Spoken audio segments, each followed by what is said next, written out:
ఓ broker Radhakrishna, నువ్వు చేసిన పాపాలు ఇన్ని అన్నీ కాదు, 30 ఏళ్ల నుంచి నువ్వు చేస్తున్న దుర్మార్గాలు, దేవుళ్ళ లాంటి ఎన్టీఆర్ను పొట్టన పెట్టుకున్న దగ్గర నుంచి ఆ రోజు నుంచి ఈ చంద్రబాబు నాయుడికి నువ్వు తొత్తులాగా మారి కోట్లు సంపాదించి పెద్ద బిల్డింగ్ కట్టి ఆ బిల్డింగ్లో ఐఏఎస్ ఆఫీసర్స్కి ఐపీఎస్ ఆఫీసర్స్ అందరికి కూడా అక్కడ అవినీతి అనే దాన్ని ఒక లంచాలు తీసుకుంటూ వాళ్ళని ఇన్వైట్ చేసి నీ బిల్డింగ్లో ఎన్ని పాపకార్యాలు చేసావో ఆ రోజు నేను ఓపెన్గానే చెప్పాను.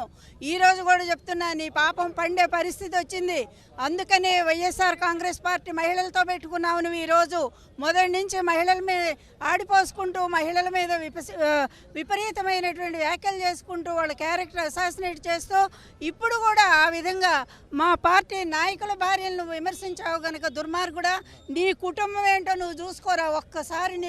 నీ కుటుంబం ఏంటి, నీ భార్య పరిస్థితి ఏంటి, నీ కూతురు పరిస్థితి ఏంటి, ఒక్కసారి వాళ్ళ గురించి కూడా నువ్వు రాయి, వాళ్ళ గురించి కూడా నువ్వు బయట పెట్టు. అప్పుడు నిజమైన జర్నలిస్ట్ అవుతావు. చెప్తున్నాం, హెచ్చరిక చేస్తున్నాం రాధాకృష్ణ, నీ పాపం పండింది. అందుకనే ఈ రోజుతో మిమ్మల్ని వదిలిపెట్టావు. నువ్వు క్షమాపణ బహిరంగంగా చెప్పాల్సిందే అని చెప్పి డిమాండ్ చేస్తావు.